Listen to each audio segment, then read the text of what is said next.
الا الذین ظلموا منہم، سوائے ان میں سے ان کے جو ظالم ہیں، اعتراض کرنے کے لیے لاکھ انہوں نے پھر بھی ہیلے بہانے بنائی لینے ہیں۔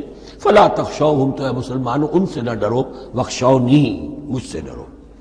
وَلِأُتِمَّ نِعْمَتِي عَلَيْكُمْ، اور یہ جو تحویل قبلہ ہوئی ہے اور محمد الرسول اللہ صلی اللہ علیہ وسلم کی بعثت کی بنیاد پر ایک نئی امت کو شکل دی جا رہی ہے اور اسے اب امامت الناس سے سرفراز کیا جا رہا ہے، وراثت ابراہیمی اب اسے منتقل ہو گئی ہے، یہ اس لیے ہے وَلِأُتِمَّ نِعْمَتِي عَلَيْكُمْ، اپنی نعمت میں تم پر اس کا اتمام فرما دوں، مکمل کر دوں، وَلَعَلَّكُمْ تَهْتَدُونَ، اور تاکہ تم ہدایت یافتہ بن جاؤ۔ کما ارسلنا فیکم رسولا، جیسے کہ ہم نے بھیج دیا ہے تم میں ایک رسول۔ اب یہ دعا ابراہیم و اسماعیل یاد کر لیجئے، ربنا وبعث فیہم رسولا منہم یتلو علیہم آیاتک ویعلمہم الکتاب والحکمۃ ویزکیہم۔ اب گویا کہ وہاں تو دعا تھی اور یہ 3000 سال کے بعد اس دعا کا ظہور ہو رہا ہے بعثت محمدی کی شکل میں۔ کما ارسلنا فیکم رسولا منکم، جیسے کہ ہم نے بھیج دیا ہے تم میں رسول اپنا، تم ہی میں سے، یتلو علیکم آیاتنا، وہ تلاوت کرتا ہے تم پر ہماری آیات، ویزکیکم، تمہیں پاک کرتا ہے، تزکیہ کرتا ہے تمہارا، ویعلمکم الکتاب والحکمہ، اور تمہیں تعلیم دیتا ہے کتاب و حکمت کی، ویعلمکم ما لم تکونوا تعلمون، اور تمہیں تعلیم دے رہا ہے ان چیزوں کی جو تمہیں معلوم نہیں تھی۔ یہاں ایک نکتہ بڑا اہم ہے، حضرت ابراہیم اور اسماعیل کی دعا میں جو ترتیب تھی یہاں اللہ نے اس کو بدل دیا ہے۔ وہاں کیا تھا؟ تلاوت آیات، تعلیم کتاب و حکمت، پھر تزکیہ۔ یہاں کیا ہے؟ تلاوت آیات، پھر تزکیہ، پھر تعلیم کتاب و حکمت۔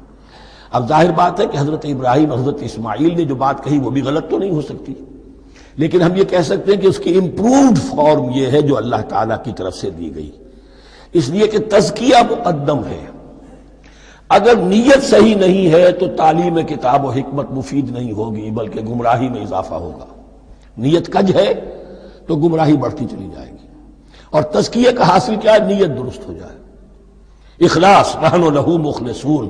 اگر یہ نہیں ہے تو جتنا پڑھو گے، جتنے بڑے عالم ہوگے، شیطان بھی بن سکتے ہو۔ بڑے بڑے فتنے عالموں نے اٹھائے ہیں۔ یہ جو دین اکبری تھا یا دین الہی تھا، اکبر کے تو باپ دادا کو کبھی خیال نہیں آ سکتا تھا اس کا۔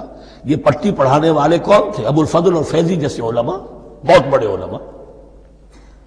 اسی طرح غلام احمد قادیانی، اس کو اصل میں جو بھی پٹیاں پڑھائی ہیں وہ تو پڑھائی حکیم نور الدین نے، جو بہت بڑا عالم تھا، اہل حدیث عالم تھا۔ تو در حقیقت بہت بڑا عالم ہوگا، اگر اس کی کج ہو گئی نیت تو اتنا ہی بڑا فتنہ اٹھا دے گا۔ اس پہلو سے تزکیہ مقدم ہے، اور اس کا ثبوت یہ ہے، یہی مضمون سورہ آل عمران میں آیا، یہی مضمون پھر سورہ جمعہ میں آئے گا، وہاں بھی ترتیب یہی ہے۔ تینوں جگہ پر اللہ کی طرف سے ترتیب یہی ہے، یتلو علیکم آیاتنا ویزکیکم، تمہیں ہماری آیات پڑھ کر سنا رہا ہے اور تمہارا تزکیہ کرتا ہے، ویعلمکم الکتاب والحکمہ، اور اس تزکیے کے بعد پھر تعلیم کتاب و حکمت، ویعلمکم ما لم تکونوا تعلمون، اور تمہیں سکھا رہا ہے جو کچھ علم تمہیں حاصل نہیں تھا۔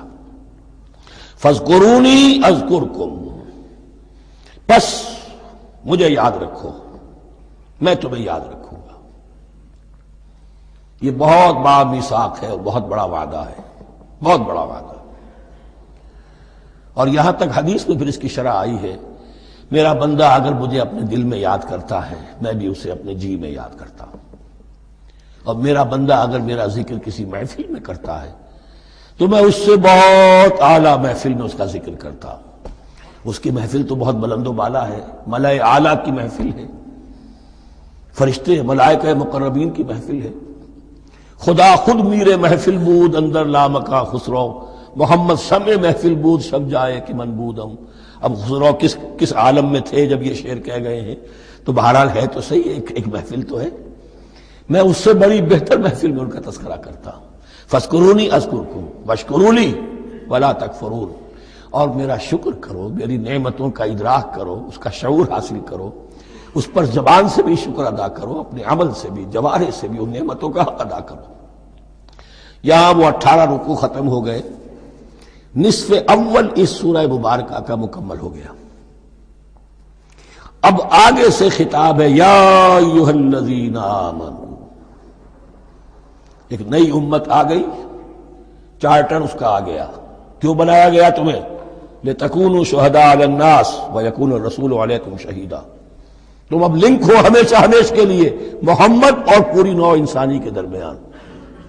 اسی لیے وہ حدیث بھی تو ہے جو علماء حق ہوتے ہیں ان کے بارے میں فرمایا علماء امتی کا انبیاء بنی اسرائیل، میری امت کے علماء کا مقام وہی ہے جو بنی اسرائیل کے علماء کا، اس لیے کہ اب نبوت تو ختم ہو گئی محمد پر صلی اللہ علیہ وسلم، لیکن یہ کتاب تو ہے، اس کا پہنچانا تو ہے، اس کو عام تو کرنا ہے، حجت تو قائم کرنی ہے، اور صرف تبلیغ سے نہیں عمل کر کے دکھانا ہے، وہ نظام قائم کر کے دکھانا ہے جو محمد عربی نے قائم کیا صلی اللہ علیہ وسلم، تب حجت قائم ہوگی۔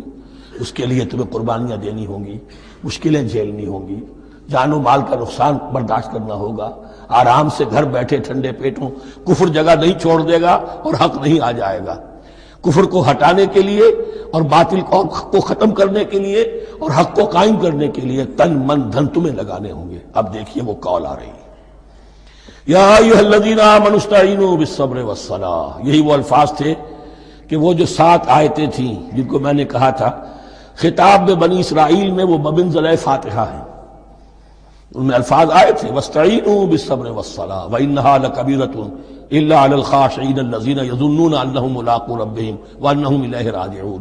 اب وہی خطاب یہاں ہو رہا ہے، یا ایھا الذین آمنوا استعینوا بالصبر والصلاۃ، یہ میں بیان وہاں کر چکا ہوں، ان اللہ مع الصابرین، جان لو کہ اللہ صبر کرنے والوں کے ساتھ ہے۔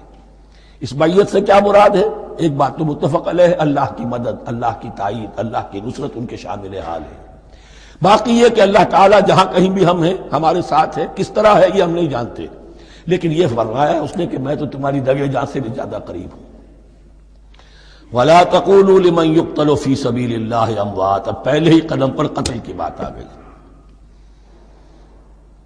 شرط اول قدم یہ است کہ مجنون باشی، پہلا قدم یہ ہے جانے دینے کے لیے تیار ہو جاؤ۔ وَلَا تَقُولُوا لِمَن يُقْتَلُ فِي سَبِيلِ اللَّهِ أَمْوَاتٌ، مت کہو ان کو کہ جو اللہ کی راہ میں قتل ہو جائیں مردہ، وہ مردہ نہیں ہے، بل احیاء، وہ زندہ ہے، وَلَٰكِن لَا تَشْعُرُونَ، لیکن تمہیں اس کا شعور نہیں ہے۔ شہداء جو اللہ کی راہ میں قتل ہو جائیں ان کے لیے یوم آخر تک کا انتظار نہیں ہے، ان کی براہ راست جنت میں داخلہ ملتا ہے۔ قیل ادخل الجنہ قال یا لیت قومی یعلمون بما غفر لی ربی وجعلنی من المکرمین، وہاں تاخیر نہیں ہے، لہذا وہ تو زندہ ہے۔ یہی مضمون پھر آئے گا سورہ آل عمران میں اور زیادہ نکھر کر، وَلَنَبْلُوَنَّكُمْ بِشَيْءٍ مِّنَ الْخَوْفِ وَالْجُوعِ۔ اب یہ ہے کہ پہلے سے دکھا دیا، اللہ تعالیٰ دھوکہ نہیں دینا چاہتا۔ دیکھ لو جس راہ میں قدم رکھا ہے اب آزمائشیں آئیں گی، تکلیفیں آئیں گی، رشتہ دار ناراض ہوں گے، بیوی شوہر سے لڑے گی، شوہر بیوی سے لڑے گا، اولاد والدین سے جدا ہوگی، یہ سب کچھ ہوگا، فساد ہوگا، فتور ہوگا، تصادم ہوگا، جان و مال کا نقصان ہوگا۔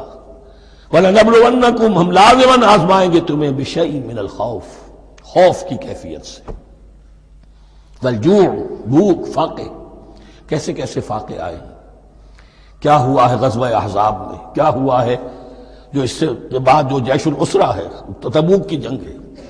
وَنَقْصٍ مِّنَ الْأَمْوَالِ وَالْأَنفُسِ وَالثَّمَرَاتِ، اور نقصانات ہوں گے مالی بھی جانی بھی، اور ثمرات۔